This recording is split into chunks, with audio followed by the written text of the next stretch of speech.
Pak Ustadz Abdul Somad, kami bangga ya sebagai orang Kristen di kota ini. Bapak mau ke sini. Bapak datang di kota yang memiliki rekam jejak sosial sangat buruk. Di saat usia kami masih sangat muda, tahun 99 seperti yang tadi dijelaskan Pak Wakil Wali Kota. Sebab bagi kami, kedatangan tokoh-tokoh agama yang karismatik seperti Pak Abdul Somad, kami yakini selalu saja mendatangkan pencerahan bagi masyarakat di kota Ambon. Pak Abdul Somad ini bagi orang Kristen bukan barang baru ya Pak. Kami sering dengar, bahkan di kalangan Kristen ada orang-orang Kristen yang sedikit, yang agak nyinyir mendengar ceramah-ceramah Pak Abdul Somad. Itu wajar Pak, karena memang setiap agama pasti saja ada kelompok-kelompok yang fundamental, ada kelompok-kelompok yang betul-betul memagari agamanya sedemikian rupa sehingga tidak boleh diganggu. Waktu kami diundang hadir oleh Pak Wakil Wali Kota untuk membicarakan kedatangan Pak Abdul Somad, bagi kami itu sesuatu yang menguntungkan, sehingga kami berharap pelaksana Pak Rifki, kalau Pak Abdul Somad bikin ceramah atau dakwah, tolong disiarkan juga streaming, karena pasti orang-orang Kristen di Ambon ingin dengar. Ada kebaikan-kebaikan yang selalu muncul dalam ceramah-ceramah Pak Abdul Somad, dan kebaikan-kebaikan itu selalu bersifat universal, melintasi batas-batas kehidupan yang dipagari karena agama. Kebaikan itu pada dirinya sendiri tidak bisa dibendung oleh agama. Bahkan agama yang seringkali mengeluarkan kebaikan-kebaikan berdasarkan ajarannya itu. Oleh Ustadz Abdul Somad. Kepada Bapak Ustadz Abdul Somad, disilakan.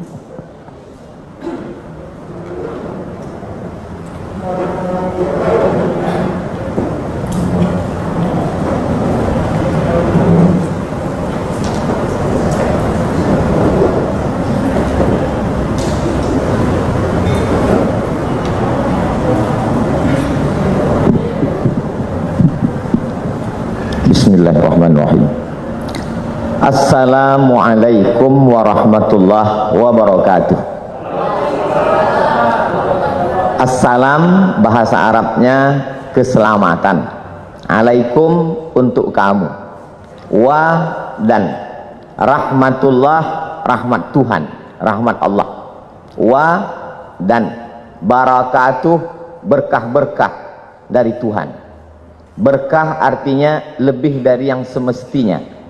Semestinya bangunan itu tahannya menurut arsitek 100 tahun. Tapi karena dijaga, dipelihara, direhab lebih dari semestinya, maka disebut dengan berkah. Kita selalu gaji, umur, ilmu, hidup ingin berkah. Makanya selalu orang mengatakan hidup ini yang kita cari berkahnya. Bahasa Arabnya salam. Orang Ibrani yang masih satu akar kata dengan bangsa Semit. Nabi Nuh punya anak 3 orang.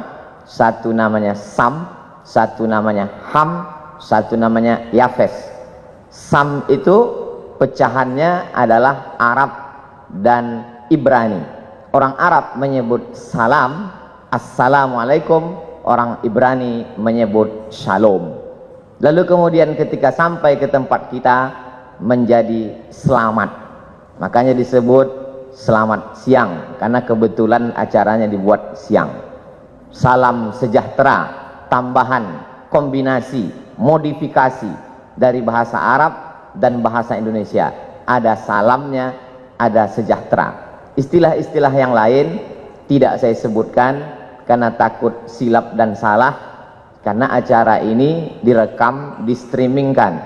Takutnya kerukunannya tidak tercapai, malah silapnya yang viral. 3 jam perjalanan. Tadi malam kami bertolak jam 2 dari Jakarta. Kemudian saya lihat matahari sudah mulai terbit. Kami pun sampai ke Patimura Airport. Selama ini pahlawan nasional itu hanya kami lihat di uang 1000 saja. Tapi hari ini sudah sampai. Sebagai bukti kami ambillah foto berlatar belakang background Patimura Airport. Lalu kemudian disambut oleh Habib. Habib diambil dari kata hub. Hub artinya cinta. Habib orang yang kami cinta. Karena kakeknya Muhammad SAW kami sangat cinta. Maka cucu-cucunya yang mengalir darah itu pada mereka, kami juga cinta kepada mereka. Kami sebut mereka dengan Habib. Kalau perempuan Habibah, tapi jarang itu kami panggil karena nanti banyak orang yang marah, terutama suaminya. Lalu kemudian saya pun melihat di perjalanan ada tulisan besar sekali, "Welcome to the city of music." Barulah saya paham kenapa orang-orang Ambon ini banyak jadi penyanyi di Jakarta, karena mereka berasal dari kota musik. Bahkan tadi begitu sampai ke atas ini pun kami disambut dengan musik. Lalu ada tulisan besar juga saya baca, Ambon Manise. Alhamdulillah makanannya sudah saya cicipi, manis. Wajah orangnya agak terhalang karena masker ini.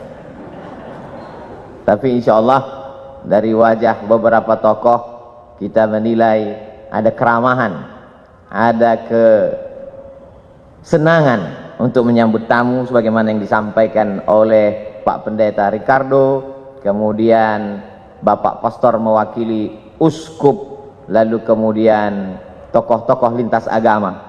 Sampai akhirnya saya pun sampai ke majelis ini bertemu dengan Bapak Wakil Wali Kota yang kabarnya sudah mendapat beberapa telepon. Ada kemarahan kenapa Ustadz Abdul Somad tidak dibuat ceramah tablik akbar di Tanah Lapang. Saya melalui forum mimbar ini menyampaikan dimanapun saya tausiah hari ini tidak bisa dibuat di Tanah Lapang karena memang suasana kita sedang COVID. Tidak bisa kita mengumpulkan orang ramai. Di hotel pun paling banyak hanya 150 sampai 300 orang. Kalaulah tadi direkam itu kamera dari awal sampai akhir, bagaimana panitia ini betul-betul menjaga prokes kita. Saya di beberapa banyak tempat selama setahun dari Maret 2020 sampai 2021 ini, rasanya yang paling tertib melaksanakan prokes ini di Ambon inilah. Itu Ustadz ngomong begitu karena di Ambon atau bagaimana? Memang saya bisa tanya kepada tim.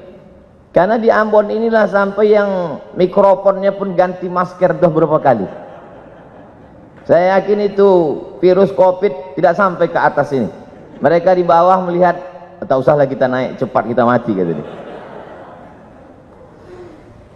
Alhamdulillah bertemu dengan Pak Wakil Wali Kota. Bapak Wali Kota tidak bisa hadir karena sedang ada kegiatan di Jakarta. Ini perlu saya sampaikan supaya jangan ada fitnah di antara kita.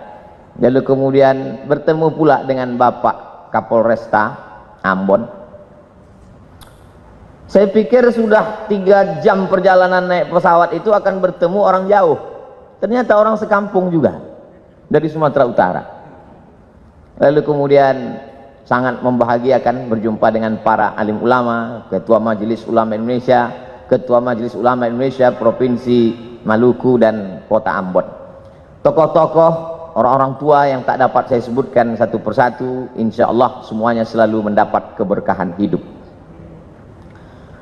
Saya ingin supaya kawan-kawan sahabat-sahabat yang dari portal berita maupun koran media cetak, tolong ditulis berita ini betul-betul bahwa Abdul Somad beramah tamah dengan tokoh lintas agama. Jangan besok keluar lomba ceramah lintas agama. Ada sebuah kampung di Pulau Sumatera, tepatnya di Provinsi Sumatera Utara. Kampung itu bernama Silau Laut, bisa ditulis di Google, Silau Laut. Dia disebut laut karena memang di tepi laut, cuman tidaklah seindah Laut Ambon. Lalu kemudian kampung itu dibuka pada tahun 1901, jadi umurnya 120 tahun. Yang membuka kampung itu kebetulan kakek dari ibu saya, namanya Syekh Abdurrahman. Ketika dia pulang dari Makkah belajar, dia dipanggil oleh Sultan Asahan, namanya Tengku Muhammad Adil, wahai tokoh agama Syekh Abdurrahman, aku beri engkau tanah di tepi laut itu, ambillah untuk bercocok tanam. Akhirnya kampung itu sekarang menjadi 3 kecamatan. Salahnya kakek kami itu dulu tidak mengurus tanah itu ke BPN. Kalau diurus saya udah kaya sekali sekarang. Lalu kemudian berdatanganlah para pendatang dari suku Jawa, kemudian Mandailing, dan sebagiannya saudara-saudara kita dari Batak Toba yang umumnya mereka Kristen. Akhirnya sekarang kalau mau ke kampung itu melewati satu kampung yang dihuni oleh Kristen, nama kampungnya Barisan. Kami bertetangga cukup lama, sejak saya lahir 1977. Jarang saya menyebutkan tahun kelahiran saya karena banyak yang tak percaya, disangka mereka saya masih 23 tahun. Sejak kelahiran saya sampai sekarang 43 tahun tidak pernah ada konflik. Yang Muslim, Melayu, Jawa, Banjar, ada kampung Banjar, dan kemudian yang Kristen mayoritasnya dari suku Batak Toba. Kami bertetangga, bersahabat, berkawan. Masih ingat terbayang di benak saya Pak Manurung, orang Batak Kristen yang datang ke kampung kami mengambil nira. Kami meminum nira, mereka merubah nira itu menjadi tuak, minum khas mereka. Lalu kemudian kalau orang kami memanen padi, padi itu dibawa ke kilang padi. Kilang padi itu biasanya ada di tempat suku Batak Kristen. Begitulah interaksi sosial kami. Karena memang diajarkan, wala ana abidum ma'abattum, aku tak menyembah Tuhan yang kau sembah, wala antum abiduna ma'abud, kamu pun tidak menyembah yang kami sembah, lakum dinukum waliyadin, agamamu untukmu, agamaku untukku. Adapun untuk kemanusiaan sosial, maka kita hidup bertetangga bersama. Saya hanya sampai kelas 2 SD saja di kampung itu. Setelah itu saya pun pindah ke ibu kota kabupaten. Di sana saya masuk SD. Di SD itu ada 2 orang yang berbeda wajahnya dengan kami, kulitnya putih. Dulu kami menyebutnya Cina, sekarang tak boleh sebut Cina, Tionghoa. Satu laki-laki, satu perempuan, agamanya Buddha dan Konghucu. Kami berteman, bersahabat, satu kelompok. Waktu itu kita di kelas tidak berbaris tapi berkelompok. Nama belajar masa itu CBSA, cara belajar siswa aktif. Yang tahu berarti sudah tua. Kami datang berkelompok, kadang-kadang dia ke rumah kami, kadang-kadang kami ke rumah dia. Lalu kemudian beberapa tahun yang lalu saya buat reuni pertemuan SD. Jumpa lagi teman saya yang Tionghoa itu namanya Akyong. Saya lihat Akyong pakai peci. Saya berbisik ke kawan saya, itu si Akyong masuk Islam? Tidak.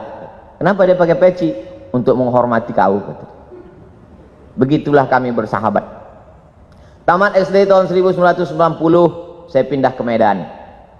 Di Medan, kota Medan mengajarkan saya bagaimana kami di Medan hidup berbagai macam suku dan agama. Di Medan ada satu kampung namanya Kampung Keling. Dulu menyebut Kampung Keling biasa, sekarang tak boleh lagi. Karena Keling itu identik dengan orang yang hitam, selalu dipanggil Keling. Jadi kalau ada orang kulit hitam, keling kali kau, kata dia. Maka dirubahlah kampung itu sekarang namanya Kampung Madras, untuk mengambil nama salah satu kota di India. Kita tahu orang-orang saudara kita dari India datang ke Sumatera ketika masa penjajahan Belanda. Ada yang mengambil upah, mengambil karet, lalu kemudian memetik tembakau Delhi, tanah Delhi yang sangat subur. Ada yang Muslim. Masjid salah satu tertua di kota Medan adalah Masjid India, dibangun ketika Krakatau meletus, dan saya diizinkan untuk menyampaikan ceramah di sana. Lalu kemudian saudara-saudara kita yang datang dari Hindu, maka mereka membuat sebuah komunitas. Kuil terbesar di Pulau Sumatera, kuil Hindu ada di kota Medan. Kuil itu bernama Kuil Sri Mariaman. Saya pernah datang ke sana, masuk ke dalam, saya lihat ternyata di depannya ada bak. Di dalam bak itu ada air. Semua tamu yang mau datang cuci tangan, cuci kaki. Lalu saya pikir, oh ternyata berwuduk juga mereka. Lalu kemudian ada tulisan besar, Bagi yang bercelana ponggol, bercelana pendek, bercelana sempit, berbaju pendek, dilarang masuk ke kuil Sri Mariaman, karena ini tempat suci. Lalu saya foto baliho itu, saya share di Facebook dan Instagram, lalu saya komen di bawah, pernahkah kita membuat tulisan seperti ini di masjid-masjid kita, supaya orang tidak lari pagi, tidak menghormati tempat suci. Ada kebaikan-kebaikan yang disebarkan. Lalu kemudian ada seorang Tionghoa ingin membangun masjid, tanahnya tanah punya orang muslim. Kita tahu masa itu Medan dipimpin oleh seorang sultan, sultan kerajaan Melayu Delhi. Tanahnya milik sultan, tapi ini orang mau bangun masjid, akhirnya dibangunlah masjid. Maka kalau di beberapa tempat nama masjid itu Masjid At-Taqwa, ada masjid itu namanya Masjid Al-Ikhlas, tapi masjid ini namanya unik, namanya Masjid Chong Api. Chong Api adalah nama orang Tionghoa yang membangun masjid itu dan berdiri sampai hari ini. Kalau kita pergi ke daerah Pecinan, maka kita akan melihat rumah Chong Api, dan kita bisa berkunjung ke Masjid Chong Api yang merupakan salah satu objek wisata religi. Lebih kurang 5 tahun saya tinggal di Medan. Setelah itu saya pun melanjutkan pendidikan saya ke Mesir pada tahun 1998. Di Mesir saya menyewa rumah. Saya tidak tinggal di asrama. Kami tinggal di model rumah flat. Di atas rumah, di bawah rumah. Rumah di bawah ada 3 kamar. Saya tinggal di rumah bawah. Di atas rumah Sohibul Bait yang punya rumah. Setiap bulan sayalah yang naik ke atas membayar sewa rumah. Nama tuan rumah kami itu Baba Yosef Hanna. Agamanya Kristen Ortodok Koptik. Lebih kurang 3 tahun saya tinggal di rumah itu. Kenapa Ustadz bertahan di rumah itu? Karena itulah rumah yang paling murah. Suatu ketika Baba Yosef Hanna mengeluh kepada saya, ya Beni, dia pakai bahasa Arab juga, ya Beni anakku, saya mesti naikkan sewa rumah ini. Kenapa Baba Yosef? Karena aku kena ana musab bi saratan, cancer, kena kanker. Aku kena kanker, jadi aku mesti operasi. Salah satu income pemasukanku sewa rumah, jadi sewa rumah ini mesti ku naikkan. Lalu saya menjawab ke Baba Yosef, kalau Baba Yosef kena kanker, kami lebih parah lagi dari kanker. Kami kena krisis moneter, kanker juga, kantung kering. Jadi kalau Baba mau naikkan sewa rumah ini, kami akan pindah dari rumah ini. Saya lihat dia lama termenung, dia terdiam. Setelah itu dia mengatakan, tak jadi ku naikkan sewa rumah ini, tetaplah bertahan kalian di sini. Sampai akhirnya saya pulang tahun 2002, bulan November, adik-adik kelas saya tetap melanjutkan rumah itu. Sampai saya datang 2017, rumah itu masih tetap ada tegak berdiri, tapi adik-adik kelas saya sudah pindah semuanya, karena memang lokasi itu sudah direnovasi. Sudah tidak layak lagi, rumah itu sudah menjadi rumah tua. Tapi kenangan itu tetaplah menjadi kenangan abadi dalam hati dan pikiran saya. Lalu kemudian pada tahun 2008 setelah belajar di Maroko, saya pun pulang. Saya menjadi ustadz, saya menjadi tokoh agama Islam. Tetangga-tetangga, sahabat-sahabat SD saya tetap menganggap saya sebagai Abdul Somad yang dulu. Sampai akhirnya datang suatu undangan ceramah. Saya simpan dalam screenshot, sampai hari ini saya simpan. WA dari Pak Dedi di lapangan Kostrad, dia tentara di Jakarta. Ustadz Abdul Somad, saya mau mengundang Anda ceramah di lapangan Kostrad. Waktu itu belum COVID lagi. Saya tanya, Pak Dedi dapat nomor saya dari mana? Dapat dari tetanggamu yang Kristen Protestan, dia termasuk jemaat HKBP, Huria Kristen Batak Protestan, marganya Panjaitan. Masih kenal? Oh kenal, dia tetangga dekat rumah saya dulu waktu sekolah. Dari nomor dialah aku dapat jadwal ceramah ini. Biasanya kalau ada orang mengundang saya dari satu kota, saya beri ke koordinator kota itu. Kalau dia Jakarta, saya beri ke koordinator UAS, Ustadz Abdul Somad DKI Jakarta, Jabodetabek. Kalau dia datang dari Sumatera Utara, saya kasih ke koordinator. Tapi ini langsung ke saya. Saya bilang, insya Allah saya akan datang. Lalu kata Pak Dedi, katanya mengundang Ustadz Somad susah, payah, menunggu sekian lama. Kenapa bisa langsung dapat? Kalau kalian mau cepat dapat, undanglah melalui tetanggaku yang Kristen itu. Sebulan yang lalu, tetangga saya, lain orang, dia kirim foto rumah mengaji, dindingnya belum disemen, atapnya tidak pakai dek, anak-anak belajar Quran di lantai. Adinda Abdul Somad, itu tempat mengaji itu adalah rumah si Joni, tepatnya di depan rumah si Hot Maharahap. Aku mohon kau dukunglah tempat mengaji ini. Padahal dia Kristen. Dia ingin supaya tempat mengaji itu saya support.